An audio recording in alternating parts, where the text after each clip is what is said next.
মায়া। অতএব বেদান্ত দর্শন আশাবাদী বা নৈরাশ্যবাদী নহে। বেদান্ত এই দুই মতবাদই প্রচার করিতেছে। ঘটনা সকল যেভাবে বর্তমান, বেদান্ত সেভাবে সেগুলি গ্রহণ করিতেছে। অর্থাৎ বেদান্ত মতে এই সংসার মঙ্গল ও অমঙ্গল, সুখ ও দুঃখের মিশ্রণ। একটিকে বর্ধিত করো, অপরটিও সঙ্গে সঙ্গে বৃদ্ধি পাইবে। কেবল সুখের সংসার বা কেবল দুঃখের সংসার হইতে পারে না। এরূপ ধারণাই স্ববিরোধী। কিন্তু এরূপ বিশ্লেষণ দ্বারা বেদান্ত এই একটি মহারহস্যের উদ্ঘাটন করিয়াছে যে মঙ্গল ও অমঙ্গল দুইটি সম্পূর্ণ ভিন্ন পৃথক সত্তা নহে। এই সংসারে এমন একটি বস্তু নাই যা সম্পূর্ণ মঙ্গলজনক বা সম্পূর্ণ অমঙ্গলজনক বলিয়া অভিহিত হইতে পারে। একই ঘটনা যা আজ শুভজনক বলিয়া বোধ হইতেছে, কাল তাহাই আবার অশুভ বোধ হইতে পারে। একই বস্তু যা একজনকে দুঃখী করিতেছে, তাহাই আবার অপরের সুখ উৎপাদন করিতে পারে। যে অগ্নি শিশুকে দগ্ধ করে, তাহাই আবার অনশনক্লিষ্ট ব্যক্তির উপাদেয় আহার রন্ধন করিতে পারে। যে স্নায়ুমণ্ডলীর দ্বারা দুঃখবোধ অন্তরে প্রবাহিত হয়, সুখবোধও তাহারই দ্বারা অন্তরে নীত হয়। অমঙ্গল নিবারণের একমাত্র উপায় মঙ্গল নিবারণ, উপায়ান্তর নাই, ইহা নিশ্চিত।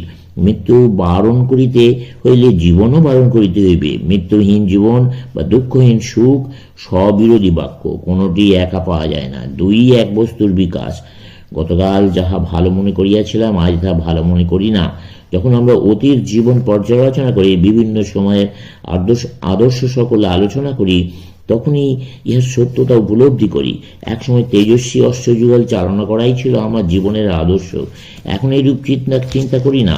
শৈশবের অবস্থায় মনে করিতাম মিষ্টান্ন বিশেষ প্রস্তুত করিতে পারিলে আমি খুব সুখী হইব।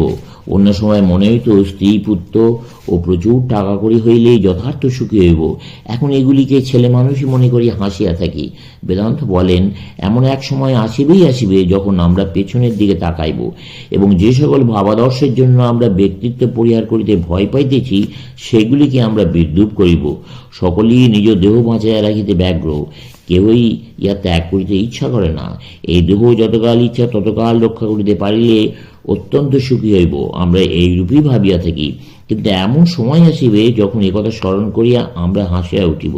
অতএব যদি আমাদের বর্তমান অবস্থা সত্যও নয় অসত্যও নয়, উভয়ের সংমিশ্রণ, দুঃখও নয় সুখও নয়, উভয়ের সংমিশ্রণ এইরূপ ভীষণ বিরুদ্ধ ভাবাপন্ন হয়, তবে বেদান্তের আবশ্যকতা কি? অন্যান্য দর্শনশাস্ত্র ও ধর্মমতগুলিরই বা প্রয়োজন কি? সর্বোপরি শুভকর্ম করিবারই বা কি প্রয়োজন? এই প্রশ্ন মনে উদিত হয়।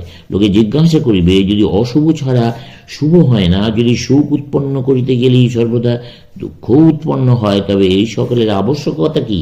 ইয়ার উত্তরে বলা যায়, প্রথমত দুঃখ লাঘব করবার উদ্দেশ্যে তোমাকেই কর্ম করিতে হইবে, কারণ নিজেকে সুখী করিবার ইহাই একমাত্র উপায়।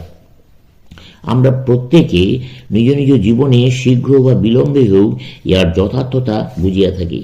তীক্ষ্ণ বুদ্ধি লোক কিছু সত্তর, জড়বুদ্ধি কিছু বিলম্বে ইহা বুঝিতে পারেন। জড়বুদ্ধি লোক উৎকট যন্ত্রণা ভোগ করিয়া, তীক্ষ্ণ বুদ্ধি অল্প যন্ত্রণা পাইয়া ইহা আবিষ্কার করেন। দ্বিতীয়ত আমাদিওকে আমাদের কর্তব্য করিয়া যাইতে হইবে, কারণ সুখ দুঃখময় বিপরীত ভাবপূর্ণ জীবনের বাইরে যাইবার ইহাই একমাত্র পথ।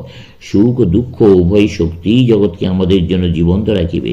যতদিন না আমরা স্বপ্ন হইতে জাগরিত হই এবং মাটির পুতুল গড়া পরিত্যাগ করি, আমাদের এই শিক্ষা লাভ করিতে হইবে, আর ইহা শিক্ষা করিতে দীর্ঘকাল লাগিবে। অনন্তই শান্ত হইয়াছেন। জার্মানিতে এই সিদ্ধান্তের ভিত্তির উপর দর্শনশাস্ত্র প্রণয়নের চেষ্টা হইয়াছিল। এইরূপ চেষ্টা এখন ইংল্যান্ডে হইতেছে, কিন্তু এই সকল দার্শনিকের মত বিশ্লেষণ করিলে পাওয়া যায় অনন্ত স্বরূপ নিজেকে জগতে ব্যক্ত করিতে চেষ্টা করিতেছেন। একদিন অনন্ত নিজেকে ব্যক্ত করিতে সমর্থ হইবেন, ইহা অতি শ্রুতিমধুর, এবং আমরা অনন্ত বিকাশ অভিব্যক্তি প্রভৃতি দার্শনিক শব্দ ব্যবহার করিলাম। কিন্তু দার্শনিক পণ্ডিতরা স্বভাবতই জিজ্ঞাসা করেন, শান্ত যে অনন্তকে পূর্ণরূপে প্রকাশ করিতে পারিবে, এই সিদ্ধান্তের ন্যায়সঙ্গত মূল ভিত্তি কি? নিরপেক্ষ অনন্ত সত্তা সোপাধিক হইয়া এই জগৎরূপে প্রকাশিত হইতে পারে। এই জগতের সবকিছুই সীমাবদ্ধ। যাহা কিছু ইন্দ্রিয় মন বুদ্ধির মধ্য দিয়ে আসিবে, তাকে সতই সীমাবদ্ধ হইতে হইবে। অতএব সসীমের অসীমত্ব প্রাপ্তি নিতান্ত অসম্ভব, ইহা হইতে পারে না। পক্ষান্তরে বেদান্ত বলিতেছেন, সত্য বটে, নিরপেক্ষ বা অনন্ত সত্তা নিজেকে শান্তরূপে ব্যক্ত করিতে চেষ্টা করিতেছেন, কিন্তু এমন সময় আসিবে যখন এই উদ্যোগ অসম্ভব বুঝিয়া তাকে পশ্চাৎপদ হইতে হইবে। এই প্রত্যাবর্তন বা বৈরাগ্যই যথার্থই ধর্মের আরম্ভ। আজকাল বৈরাগ্য বিষয়ে কথা বলা বড় অপ্রীতিকর। আমেরিকায় আমাকে বলিত, আমি যেন 500 বৎসর পূর্বে কোনো অতীত বিলুপ্ত গ্রহ হইতে আসিয়া বৈরাগ্য বিষয়ে উপদেশ দিতেছি। ইংল্যান্ডের দার্শনিকগণও হয়তো এইরূপই বলিবেন, কিন্তু বৈরাগ্যই সত্য এবং ধর্মলাভের একমাত্র পথ। চেষ্টা করিয়া দেখো, যদি অন্য পথ খুঁজিয়া পাও, কখনোই পাইবে না। এমন সময় আসিবে যখন অন্তরাত্মা জাগিয়া উঠিবে, এই দীর্ঘ বিষাদময় স্বপ্ন দর্শন হইতে জাগ্রত হইবে, শিশু খেলা ছাড়িয়া জননীর নিকট ফিরিয়া যাইতে উদ্যত হইবে, বুঝিবে ন জাতু কাম কামানাম উপভোগেন সম্মতি হবিষা কৃষ্ণ বট্টেব ভূয়া এব অভিবর্ধতে। কাম্যবস্তুর উপভোগে বাসনার কখনো নিবৃত্তি হয় না। হৃদয়তীর দ্বারা অগ্নির মতো বাসনা বরং বাড়িতেই থাকে। এইরূপ কি ইন্দ্রিয় বিলাস, কি বুদ্ধিবৃত্তির পরিচালনাজনিত আনন্দ, কি মানবত্তার উপভোগ্য সর্ববিধ সুখ, সবই শূন্য, সকলই মায়ার অন্তর্গত, সকলই এই সংসার জালের অন্তর্গত। আমরা ওকে অতিক্রম করিতে পারি না। আমরা মায়া জালের মধ্যে অনন্তকাল ছোটাছুটি করিতে পারি, কিন্তু শেষ পাইব না। এবং যখনই এক কণা সুখ পাইবার চেষ্টা করিব, তখনই রাশি রাশি দুঃখ আমাদেরকে চাপিয়া ধরিবে। কি ভয়ানক অবস্থা! যখন আমি ব্যাপারটি ভাবিতে চেষ্টা করি, আমার নিঃসংশয় অনুভূতি হয়, ইহাই মায়াবাদ, ইহা সকলই মায়া। এই বাক্যই ইহার একমাত্র এবং সর্বাপেক্ষা ভালো ব্যাখ্যা। এই সংসারে কি দুঃখ রাশি না বিদ্যমান? যদি আপনারা বিবিধ জাতির মধ্যে পরিভ্রমণ করেন, বুঝতে পারিবেন যে এক জাতি তার দোষ ভাগ এক উপায়ে প্রতিকার করিতে চেষ্টা করিয়াছে, অপর জাতি অন্য উপায় অবলম্বন করিয়াছে। সেই একই দোষ বিভিন্ন জাতি বিভিন্ন উপায়ে প্রতিকার করিতে চেষ্টা করিয়াছে, কিন্তু কেহই কৃতকার্য হয় না। যদি দোষগুলি ক্রমশ হ্রাস করিয়া একদিকে নিবদ্ধ করা যায়, অপরদিকে রাশি রাশি অশুভ সঞ্চিত হইতে থাকে। ইহার গতিই এইরূপ। হিন্দুগণ জাতীয় জীবনে সতীত্ব ধর্মের আদর্শ কতটা উচ্চে স্থাপন করিবার জন্য বাল্যবিবাহ দ্বারা তাহাদের সন্তানগণকে এবং ক্রমে সমগ্র জাতিকে অধঃপতিত করিয়াছে। কিন্তু একথা আমি অস্বীকার করিতে পারি না যে বাল্যবিবাহ হিন্দু জাতিকে পবিত্রতায় ভূষিত করিয়াছে। কি চাও? যদি জাতিকে সতীত্ব ধর্মে সমধিক ভূষিত করিতে চাও, তাহলে এই বাল্যবিবাহ দ্বারা সমস্ত স্ত্রী পুরুষের শরীর দুর্বল করিতে হইবে। অপরদিকে ইংল্যান্ডে তোমাদের অবস্থায় কি খুব ভালো? কখনই নয়, কারণ পবিত্রতাই জাতির জীবনী শক্তি।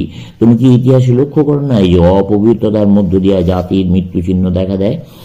যখন যৌন অপবিত্রতা কোনো জাতির মধ্যে প্রবেশ করে, তখনই বুঝতে হবে এবার বিনাশ আসন্ন। এই সকল দুঃখজনক সমস্যার মীমাংসা কোথায়?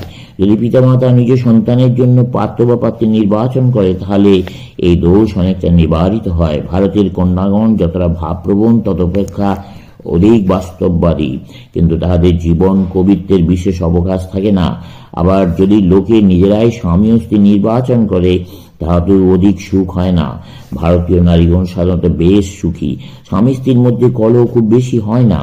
পক্ষান্তরে যুক্তরাষ্ট্রে, যেখানে স্বাধীনতার আতিশয্য বিদ্যমান, সেখানে অসুখী পরিবার ও দুঃখকর বিবাহের সংখ্যা অনেক।